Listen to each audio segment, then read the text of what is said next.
তুমি কি আমাকে জাস্ট 2টা মিনিট সময় দিবা? আমি জাস্ট 2 মিনিটে তোমাকে ঢাকা বিশ্ববিদ্যালয়ের অ্যাডমিশন টেস্টে ইংরেজি অংশের 1 মার্ক কমন করে দিব ইনশাল্লাহ।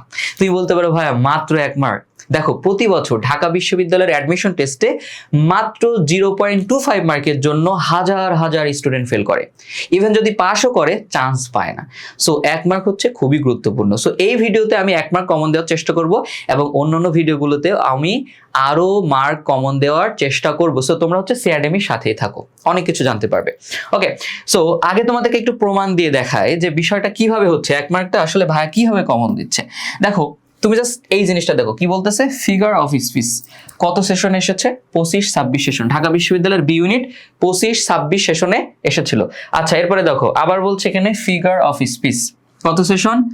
24-25 সেশন, ঠিক আছে। এবার দেখো আরো আছে ফিগার অফ স্পিচ কত সেশন এসেছে? 23-24 সেশনে। অর্থাৎ ঢাকা বিশ্ববিদ্যালয়ে প্রায় প্রত্যেকটা সেশনে হচ্ছে তোমার এই ফিগার অফ স্পিচ এই জিনিসটা থেকে কোয়েশ্চেন আসতেছে ইংরেজিতে। ওকে, তার মানে আমাদের এই জিনিসটা জানতে হবে, কি জিনিস তো আমরা জানবো। তো আরেকটা জিনিস বলে রাখি, যখন তোমার ঢাকা বিশ্ববিদ্যালয়ের হচ্ছে প্রশ্ন এরকম বলবে identify the figure of speech, অর্থাৎ তোমাকে ফিগার অফ স্পিচটা আইডেন্টিফাই করতে বলবে, তখন অপশন 4টার ভিতর থেকে এই যে ম্যাটাফোর যে অপশনটা আছে এইটা অ্যান্সার হওয়ার সম্ভাবনা বা সঠিক হওয়ার সম্ভাবনা হচ্ছে 80%। কত পার্সেন্ট? 80%। তাহলে বাকি 20% কি হবে? বাকি 20% হচ্ছে অন্যান্য কোনো অপশন হতে পারে, ঠিক আছে, অন্যান্য কোনো একটা অপশন সঠিক হতে পারে। তো আমরা এই ফিগার অফ স্পিচ এই জিনিসটা একটু শেখার চেষ্টা করি। দেখো, ফিগার অফ স্পিচ এটাকে তোমার লিটারারি টার্মস বা সাহিত্যিক পরিভাষাও বলা হয়ে থাকে। অর্থাৎ প্রত্যেকটা ভাষারই, বাংলা বলো ইংরেজি বলো, প্রত্যেকটা ভাষারই হচ্ছে তোমার সাহিত্যিক পরিভাষা রয়েছে। তো এগুলো আসলে কেন ইউজ করা হয়? এগুলো তোমার ভাষাকে একটু কিউট করার জন্য, ভাষাকে একটু সুন্দর করে তুলে ধরার জন্য এটা ইউজ করা হয়। সো ফিগার অফ স্পিচকে তোমার হচ্ছে বাংলা গ্রামারে বা বাংলা ভাষায় বলা হয়ে থাকে হচ্ছে অলংকার। কি বলা হয়ে থাকে? অলংকার। যেমন হচ্ছে তোমার মেয়েরা একটু সাজুগুজু করলে, মেকআপ করলে, কানের দুল বা চুড়ি নেকলেস পরলে একটু বেশি কিউট লাগে না? তো এরকম বাংলা কিংবা ইংরেজি ভাষাতেও তুমি যদি হচ্ছে এই সাহিত্যিক পরিভাষাগুলো ইউজ করো, তাহলে এই বাংলা ভাষাটা বা ইংরেজি ভাষাটা একটু কিউট হয়ে যাবে, আরো একটু বেশি সুন্দর হয়ে যাবে, ঠিক আছে কিনা? যেমন আমি হচ্ছে এখানে একটু উদাহরণ দেওয়ার চেষ্টা করেছি। একটা বললাম তুমি সুন্দর, কি বললাম? তুমি সুন্দর। আরেকটা বললাম যে হচ্ছে তুমি চাঁদের মতো সুন্দর। দেখো তো কোনটা বেশি কিউট? অবশ্যই তুমি চাঁদের মতো সুন্দর, তাই না?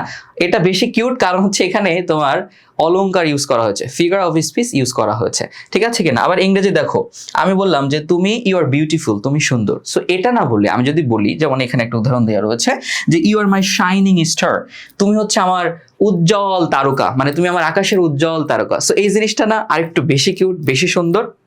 কেন সুন্দর?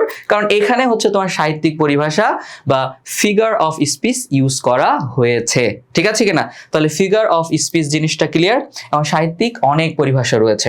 তো আমরা প্রথমে যেটা শিখতে যাচ্ছি সেটা হচ্ছে তোমার ম্যাটাফোর। কি ম্যাটাফোর? বাংলা অর্থ হচ্ছে রূপক। ওকে, তো ম্যাটাফোর জিনিসটা কি? ম্যাটাফোর হচ্ছে যখন দুইটা অসম জিনিসের মধ্যে অ্যাজ অথবা লাইক বাদেই তুলনা করা হয়, কম্পেয়ার করা হয়, তখন সেটাকে ম্যাটাফোর বলে। কি বলে? ম্যাটাফোর বলে। যেমন আমরা একটু উদাহরণ দেখি, এখানে বলছে টাইম ইজ হয় আ থিফ, মানে চোর। বলছে সময় হচ্ছে একটা চোর। তাহলে এখানে এই সময়কে চোরের সাথে তুলনা করতেছে, মানে সময় একটা চোর মানে কি? সময়কে এখানে চোরের সাথে তুলনা করতেছে, but without using any as or like. As অথবা লাইক ব্যবহার করা বাদেই, ঠিক আছে? মানে বিষয়টা এরকম নয় যে time is like a thief, কিন্তু না, এখানে time is like a thief বললে হতো সময় হলো চোরের মতো। হ্যাঁ, মানে বিষয়টা হচ্ছে বাক্যে কোনো লাইক বা অ্যাজ নেই, এবং সময়ের সাথে তোমার চোরের তুলনা করা হচ্ছে। সো এটা হয়ে গেছে একটা ম্যাটাফোর। দেখো, বাক্যে যদি তোমার লাইক থাকতো বা অ্যাজ থাকতো, তখন সেটা হয়ে যেত আরেকটা সাহিত্যিক পরিভাষা বা ফিগার অফ স্পিচ, যেটাকে বলা হচ্ছে তোমার সিমিলি। কি বলা হয়? সিমিলি বলা হয়, ঠিক আছে কিনা? ওকে, তো তুমি জাস্ট এটা খেয়াল করবা যে যখন দুইটা অসম জিনিসের মধ্যে তুলনা করা হচ্ছে, সেটা হয়ে যাবে আমাদের ম্যাটাফোর। যেমন সময়, সময় হচ্ছে একটা জিনিস, আর চোর হচ্ছে আরেকটা জিনিস। তো দুইটা অসম জিনিস, এটার ভিতরে তুলনা করা হচ্ছে, কিন্তু এখানে বাক্যে অ্যাজ অথবা লাইক নেই, তার মানে এটা ম্যাটাফোর। ওকে, এটা কি? ম্যাটাফোর। আচ্ছা, এখন আরেকটা উদাহরণ দেখো, বলছে ইউ আর, তুমি হও, মাই আমার, শাইনিং স্টার, উজ্জ্বল তারকা, তুমি আমার উজ্জ্বল তারকা। তার মানে এই যে ইউ মানে এই ইউ জিনিসটাকে মানে তুমি জিনিসটাকে এখানে হচ্ছে শাইনিং স্টার মানে উজ্জ্বল তারকার সাথে তুলনা করছে, কম্পেয়ার করছে। এখন ইউ তো একটা কি ব্যক্তি, আর শাইনিং স্টার হচ্ছে একটা বস্তু। তার মানে দুইটা অসম জিনিসের মধ্যে এখানে তুলনা হচ্ছে বা কম্প্যারিজনটা হচ্ছে, তাই না? তো এরকম দুইটা অসম জিনিসের মধ্যে যদি তুলনা হয় সেক্ষেত্রে সেটা হয় কি ম্যাটাফোর। যেমন এখানে ইউ কে শাইনিং স্টারের সাথে তুলনা করছে, সো এটা হয়ে গেল আমার ম্যাটাফোর। এবং এই বাক্যে কোনো অ্যাজ অথবা লাইক নেই। যদি একটা সহজ জিনিস বলি, যদি অ্যাজ অথবা লাইক থাকে সেটা হচ্ছে সিমিলি হবে। তো এটা থেকে বেশি কোয়েশ্চেন আসে না, তেমন আসতে দেখা যায় না কখনো কোয়েশ্চেন, ঠিক আছে? ম্যাটাফোর থেকে আসে। তো দুইটা জিনিসের মধ্যে তুলনা হলেই সেটা কি ম্যাটাফোর। এটা ইজিলি তোমরা হচ্ছে সলভ করতে পারবা। আমি তোমাদের ঢাকা বিশ্ববিদ্যালয়ের কোয়েশ্চেনগুলো একটু সলভ করে দেখাই। এখানে বলছে, দেখো কি বলতেছে, আচ্ছা এটা সরে না, বলতেছে যে which figure of speech has been use, বলছে কোন ফিগার অফ স্পিচ তা হ্যাজ বিন ইউজড। এটা কিন্তু প্যাসিভে আছে, হ্যাঁ প্যাসিভে আছে। Have been, has been, had been, ভার্বের 3 নম্বর ফর্ম মানে প্যাসিভ। তো ইউজ করা হয়েছে, ব্যবহার করেছে, কোন ফিগার অফ স্পিচটা ব্যবহার করা হয়েছে ইন দিস সেন্টেন্স, এই বাক্যে। কি বাক্য?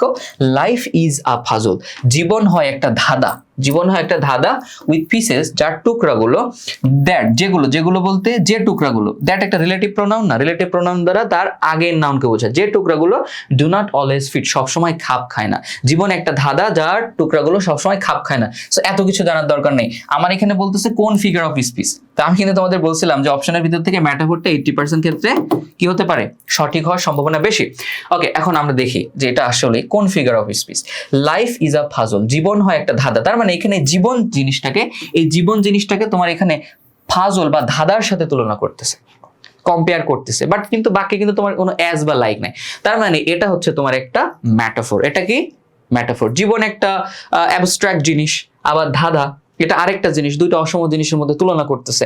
সো এটা হয়ে গেছে তোমার কি হয়ে গেছে, ম্যাটাফোর হয়ে গেছে। কি হয়ে গেছে? ম্যাটাফোর হয়ে গেছে। সো আমি কিন্তু 25-26 সেশনের একটা কোয়েশ্চেন ইজিলি সলভ করতে পারলাম। আচ্ছা এরপরে দেখো, এরপরে কি বলতেছে, এরপরে তোমার এখানে বলছে যে identify the figure of speech, যে এখান থেকে তোমার ফিগার অফ স্পিচটা আইডেন্টিফাই করতে বলতেছে। ওকে, বলছে শি হ্যাজ, তার আছে, আ হার্ট একটা হৃদয়, অফ গোল্ড মানে স্বর্ণ আর কি। গোল্ড মানে কি? স্বর্ণ বা সোনা। তার হচ্ছে সোনার একটা হৃদয় বা স্বর্ণের একটা হৃদয়। তাহলে এখানে এই যে হৃদয় জিনিসটা, এই হৃদয় জিনিসটাকে কিন্তু তোমার স্বর্ণ বা সোনার সাথে তুলনা করছে, তাই না? হৃদয়টাকে কি কিসের সাথে তুলনা করতেছে? গোল্ডের সাথে তুলনা করতেছে। এবং হৃদয় একটা জিনিস, গোল্ড আর একটা জিনিস, দুইটা আলাদা জিনিসের ভিতরে একটা তুলনা এখানে হচ্ছে, কম্প্যারিজন এখানে হচ্ছে। সো এটা আমার হয়ে গেল কিন্তু ম্যাটাফোর। কি হয়ে গেল? ম্যাটাফোর। এবং এই বাক্যে কোনো অ্যাজ বা লাইক নাই। এটা কি হয়ে গেল? ম্যাটাফোর হয়ে গেল। সো আরেকটা অ্যান্সার কিন্তু আমি সহজে করতে পারলাম, ঠিক আছে কিনা? তাহলে আমি ম্যাটাফোর জিনিসটা বুঝতে পারলাম। তোমাদেরকে একটা প্র্যাকটিস দিব ক্লাসের শেষ পর্যন্ত থাকবে, গুরুত্বপূর্ণ কথা আছে। আচ্ছা আরেকটা জিনিস আমরা শিখবো, বললাম না বাকি 20%, ওই 20% এর ভিতরে অক্সিমরনটা থাকতে পারে, ঠিক আছে? তো আমরা অক্সিমরনটা একটু দেখার চেষ্টা করি। অক্সিমরন হচ্ছে, এটার বাংলা অর্থ হচ্ছে বিরোধ ভাব। সহজভাবে বলি, যখন দুইটা বিপরীত ইংরেজি শব্দ পাশাপাশি বসে বিশেষ কোন একটা অর্থ প্রকাশ করবে, সেটা হয়ে যাবে আমাদের অক্সিমরন। কি হয়ে যাবে? অক্সিমরন হয়ে যাবে। যেমন আমি কিছু এক্সাম্পল দেওয়ার চেষ্টা করেছি, এখানে অনেকগুলো এক্সাম্পল দেওয়ার চেষ্টা করেছি, এখান থেকে তোমাদের মনে করো কমন চলে আসতে পারে। যেমন এখানে বলছে যে সুইট সরো মানে দুঃখ বেদনা, হ্যাঁ? তো দুঃখ বেদনা, আর সুইট মানে কি? মিষ্ট, মধুর।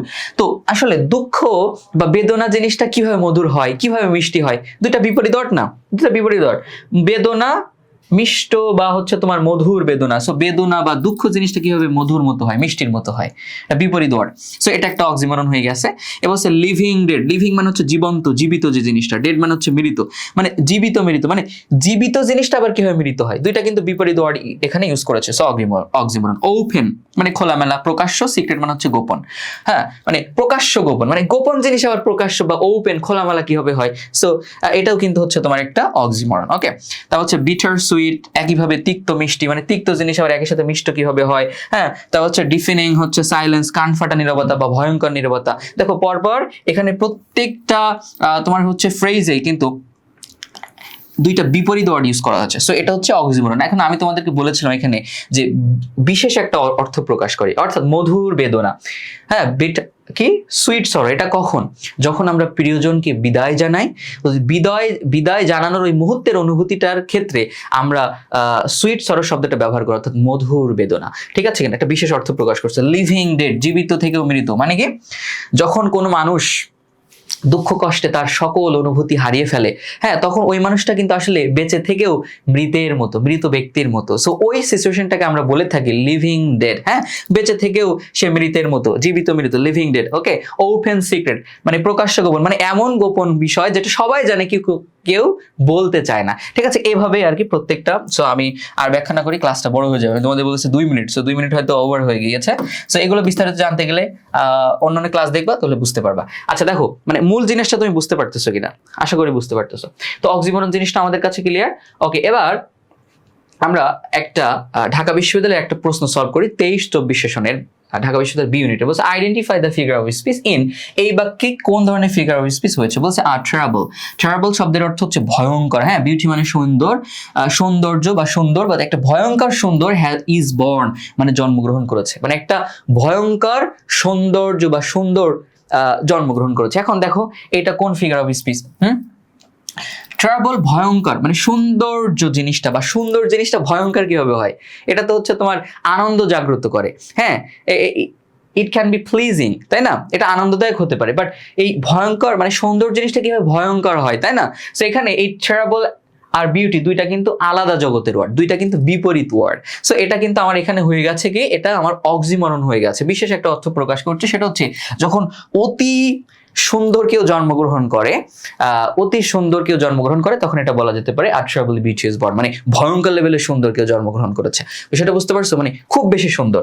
তো আমার এটা কিন্তু অক্সিমরন। এটা কি অক্সিমরন? এখন তোমাদেরকে একটা আমি হচ্ছে প্রশ্ন রেখে যাই, তোমরা অবশ্যই কমেন্ট বক্সে আমাকে জানাবা। সেটা হচ্ছে এই যে Mina's lovely voice was music to our ears. হ্যাঁ, এটা কোন ফিগার অফ স্পিচের এক্সাম্পল? এটা হচ্ছে তোমার সরি, এটা হচ্ছে 23-24 না, এটা হচ্ছে তোমার কোন সেশনের জন্য এসেছিল? 17-18 সেশনে এসেছিল। সো এটা হচ্ছে তোমরা একটু সলভ করবা। আরো বিভিন্ন সেশনে এসেছে, আমি সবগুলো দিই না এখানে। তোমরা হচ্ছে ঢাকা বিশ্ববিদ্যালয়ের প্রশ্ন ব্যাংক সলভ করার সময় দেখবে এগুলো পাবা। আচ্ছা, এখন এই ফিগার অফ স্পিচ জিনিসটা তোমরা বুঝতে পারছো, আশা করি বুঝতে পারছো না? তো দেখো একটা জিনিস, দেখো ঢাকা বিশ্ববিদ্যালয়ে চান্স পাইতে গেলে you have to be smart, তোমাকে স্মার্ট হইতে হবে। মানে তুমি গাধার মতো সব পড়তে গেলে হবে না। আমাদের সময় দেখছিলাম অনেকে সারাদিন পড়াশোনা করছে, এরপর পাশই করতে পারে না। সো তোমাকে কোন কোন টপিক থেকে কোয়েশ্চেন আসে, হ্যাঁ, ওই টপিকগুলো তোমাকে আইডেন্টিফাই করতে হবে, ওইগুলোর ইনস আউট সব জেনে ফেলতে হবে। ঠিক আছে, কিছুই বাদ রাখা যাবে না। সো এই ভিডিওতে আমি একটা দেখানোর চেষ্টা করেছি, আমার সামনের আরো ভিডিওতে আমি হচ্ছে তোমাদের যেসব টপিকগুলো থেকে কোয়েশ্চেন আসে প্রমাণ সহ আমি তোমাদের দেখাবো, মানে আসবেই, হ্যাঁ আসবেই। ঠিক আছে কিনা? সো ভিডিওগুলো তোমরা পাইতে গেলে সিআরডিএম ফেসবুক পেজে যুক্ত হয়ে যাবা। আর একটা গুরুত্বপূর্ণ সংবাদ দিয়ে রাখে, সেটা হচ্ছে তোমাদের এইচএসসি 26 সাথে যারা আসছো, তোমাদেরকে একাডেমিক এবং অ্যাডমিশন সাপোর্ট দেওয়ার জন্য আমরা একটা স্টাডি গ্রুপ খুলেছি। ওইখানে প্রচুর পড়ালেখা হচ্ছে, সো তোমরা যুক্ত হয়ে যেতে পারো, আমাদেরকে জানালেই হবে জাস্ট। হ্যাঁ, তো আমরা হচ্ছে যে কোনো প্রয়োজনে আমাদের সিআরডিএমের যে অফিসিয়াল হোয়াটসঅ্যাপ নাম্বার আছে, এই নাম্বারে তোমরা একটু নক দিও। আরেকটা কথা বলে রাখি, সেটা হচ্ছে তোমাদের যাদের স্বপ্ন ঢাকা বিশ্ববিদ্যালয়ে পড়ে, ঢাকা বিশ্ববিদ্যালয়ে চান্স পাওয়ার, এটা সঠিক গাইডলাইন এবং স্ট্র্যাটেজি মেনে পড়ালেখা করতে চাও, ঢাকা বিশ্ববিদ্যালয়ে একটি সিট নিজের করে নিতে চাও, তোমরা হচ্ছে আমাদের এই যে প্রি অ্যাডমিশন এবং অ্যাডমিশন কোর্সে ভর্তি হয়ে যেতে পারো। বিষয়টা হচ্ছে তুমি যদি 1000 টাকা দিয়ে এখন প্রি বুকিং করো, তাহলে প্রি অ্যাডমিশন অ্যাডমিশন দুইটাই তুমি মাত্র 2500 টাকা পেয়ে যাচ্ছ। মানে যত কোর্স আছে অনলাইনে অফলাইনে সব থেকে কম আমরা রাখার চেষ্টা করেছি। ওকে, কারণ অনেকে হচ্ছে মধ্যবিত্ত নিম্ন মধ্যবিত্ত পরিবারের সন্তান, সো তাদের প্রতি আমাদের খেয়াল রাখতে হয়। সো এটা করলে যেটা হবে, তোমার বাংলা, ইংরেজি এবং হচ্ছে জিকের একদম 100% সব প্রস্তুতি, পূর্ণাঙ্গ একটা প্রস্তুতি তোমার হয়ে যাবে। ঠিক আছে কিনা? সো তোমরা চাইলে আমাদের এই কোর্সে ভর্তি হয়ে যেতে পারো। ইংরেজি ইনস্ট্রাক্টর হিসেবে আমি থাকছি তোমাদের সাথে।